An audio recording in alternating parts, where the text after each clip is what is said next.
So you want to min-max your character sheet to the ever-living hell and decide that you are going to make the most OP character of all time for your next D&D campaign? Well, friend, you're not going to pick the sorcerer. You're not going to pick the wizard, or the fighter, or the barbarian, or even the paladin with its ungodly amount of smite damage. The class you're going to pick to become the most powerful D&D 5e character is the lore bard. That's right. The fucking lore bard is without a doubt 5th edition's most broken, powerful class in the player's handbook. So why the lore bard? Well, first and foremost, let me establish what measuring tool I am using, how I am looking at all of these classes to be able to say with utmost certainty that the bard is the most OP class. Well, first off, I think that we can look at every single class with 3 categories, 3 things that we will judge how good a class is. The very first measuring tool is how good is that class in combat? How can I make the most OP, one-shot, one-kill, one-punch-man character in D&D 5e? Category is, how good is this character outside of combat? I don't know about you, I don't know how your DM runs it, don't know what your tables are fucking like, but I can tell you right here, right now, that at my table where I DM, probably a good 80 to 90% of our sessions, the combat board never comes out. So, sure, your class can one-shot and one-kill anything that it wants to do, but if it sucks the moment that it leaves the combat table, well, now you're not having fun. Now you're just a background noise. Now you're just a +1 to the rest of the party. That's not fun for you. And that obviously means that that class must not be the best class if the moment that it's not on a game board, that it sucks. So that's going to be our second category. Now our third and final category is how good is this character at supporting the other characters? Because whether you like it or not, D&D 5e, it is a game for groups. It is a game designed to be able to play with other people. So if your class is a one-man army and can only ever help itself and can't assist in any way, shape, or form, then you may find yourself being left out. So those are going to be the 3 categories that we look at. The first one being how good in combat. Second, how good are they in social encounters outside of combat, things of that nature. And third and finally, how good are they at helping other players? So let's get started with the very first category. So the very first category is, again, combat. And straight up, looking through the bard in the player's handbook, you would get the sense that, oh, well, this surely can't be a very good, in fact, it can't even be in the top 3 or 4 classes in terms of combat power. And you'd be right. I'm not going to try to prove otherwise. The lore bard is absolutely lacking some of the higher packed punching spells, like, say, lightning bolt or fireball or disintegrate, spells that wizards and sorcerers use as their bread and butter damage types. First and foremost, magic in D&D 5e is absolutely broke. All right, and the fact that you can have a level 20 raging barbarian, something that can literally turn you to a bloody smear on the pavement if it gets close to you. The fact that I can literally launch a meteor a mile away, or that one failed saving throw, I can have you banished to another plane of existence with no chance of ever coming back, I think just goes to show that any spellcaster is immediately going to have just a little bit of an edge up on things like a fighter or a barbarian. On top of that, the lore bard, let's not forget, has the ability to steal spells. In fact, by level, I think it's 16, 17, a lore bard will have taken as many as 8 spells from other classes. So sure, on paper, if you look through their spell list, you think that, oh, well, they're missing things like disintegrate. Okay, then they take it. They take a couple of the offensive spells. They take Finger of Death, even though I don't know why you ever would, but let's just say for the sake of this that they're looking for a very high dealing damage spell. So they take Finger of Death, Disintegrate, Meteor Swarm, Fireball, Lightning Bolt, whatever. Point is that the lore bard has the ability to make up what it is lacking. A barbarian does not get the ability to make up for the fact that it is probably going to suck in most social encounter areas. All right, it doesn't later get the ability to take a few different things to help it in other areas. The lore bard does. And while we're on the subject of comparing different spellcasters and things of that nature, let's look at some of the class features that a bard has that all the other spellcasting classes in D&D 5e either barely match, don't match it at all, or just come in ahead. So first off, let's look at the health pool. The lore bard uses a D8, alright? All bards use D8 as their health pool. That is the top health pool to all other spellcasters. It is higher than the D6s that a sorcerer and wizard uses, and it is more, or matches, sorry, with the druid, cleric, and warlock. So immediately, this class is going to have, out of all the classes, it is possible for this one to have the highest amount of health that any pure spellcaster can have. But it's not actually a pure spellcaster, despite the fact that you could play this class never using a weapon a day in your life, because it is proficient in armor. Sorcerers aren't. Wizards aren't. But this class gets armor. This class also gets proficiency in weapons. So now we have a class that not only is very, very good in spellcasting, and in fact actually can make up where it's lacking, because it has the ability to steal other spells. Whatever spells it might be. It can be healing spells, it can be offensive spells, whatever the hell it wants it to do. But now we see that this class will also have the highest of health pools out of all the spellcasters. It's also proficient in armor and in weapons. So far, if we're looking at just spellcasters, we immediately see that this class is going to either meet or be just below all other spellcasters in terms of what it can come to the table with compared to all of the other spellcasters that are in the D&D 5th edition handbook. The only classes that you could argue that have a higher survivability, we'll call it that, or at a higher survivability due to armor and weapons, would be your cleric and your hexblade warlock. That's it. All other spellcasters either have very similar armor and weapon proficiencies or have less.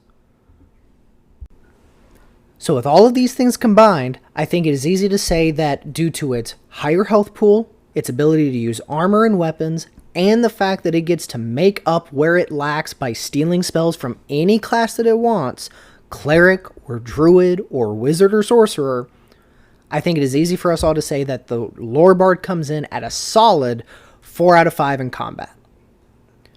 So now let's move on to the second category, which is of course one that I think will be much more obvious, and that is how good is this class outside of combat? How good are they in social encounters?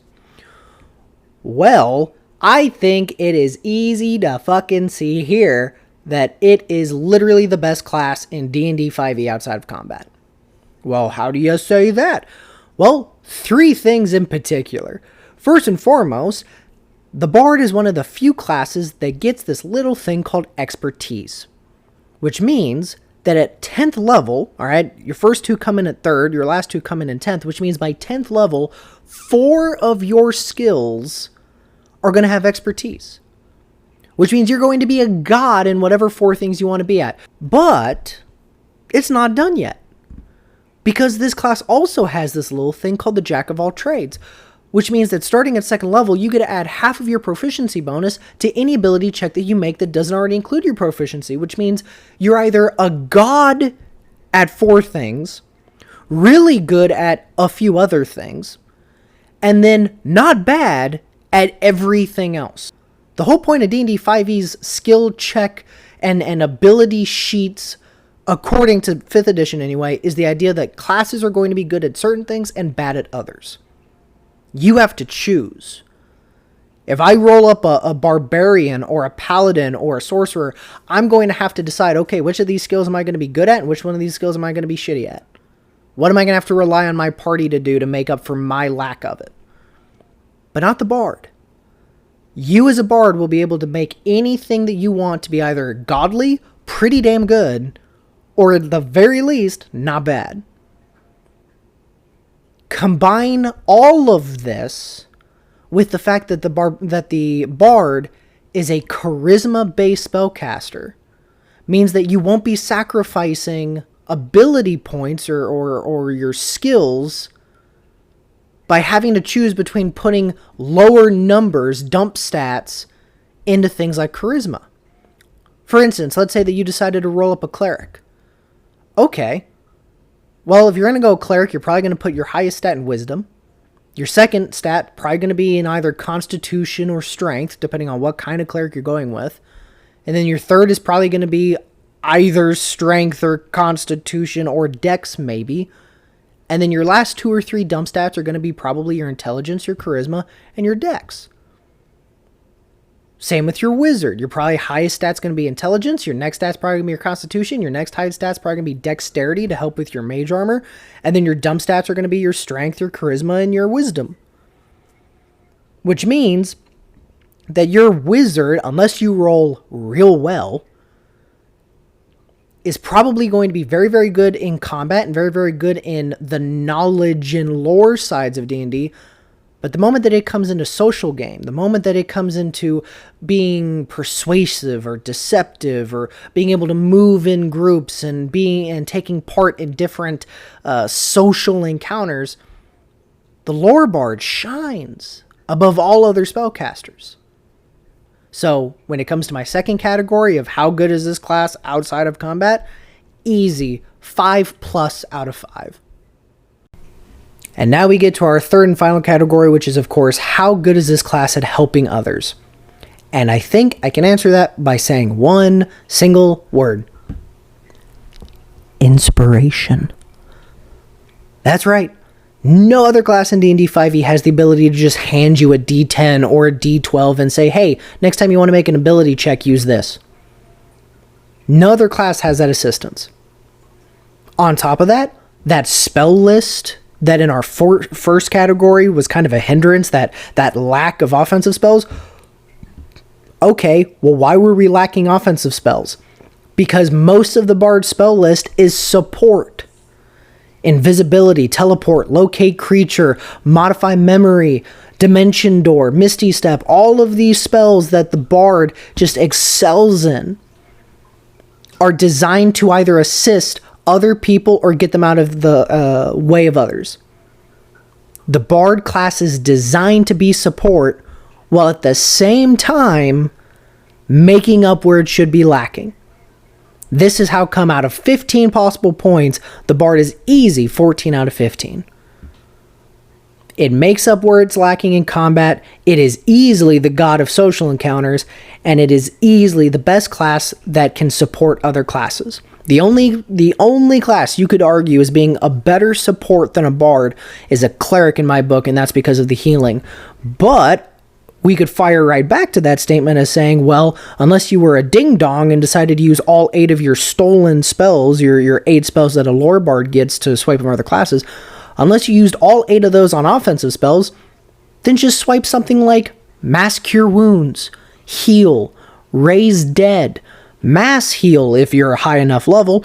Point is lore bards, you can literally take up whatever you want. Do you want to be more of a support? Okay, take something from Cleric. Take 2 or 3 from Cleric. You'll still have plenty of spells, empty spell stealing ability to take Disintegrate or Chain Lightning or Lightning Bolt. You can end up becoming this god of the battlefield while at the same time being the party's healer, while also being their teleporter. This class has the versatility to literally fit in any role that you would like it to. And why is this the best class in D&D 5e? Because it can fit every single one of those roles at the same time.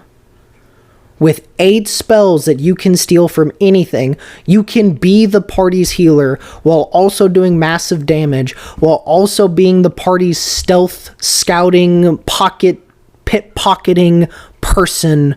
You can be everything. No other class in D&D 5e can you become a literal god of almost anything you want to do, and yet still be pretty damn good at everything else. This is how come I say that the lore bard is without a doubt the most powerful class in D&D 5e. So I hope you enjoyed this video. I hope that you either had your mind awakened, but odds are probably many of you were smart enough to realize this long before I ever showed up. But if you haven't played a bard before, go try it out. And you might find yourself realizing just how broken this class can truly be. Have a good day, all, and I'll see you next time.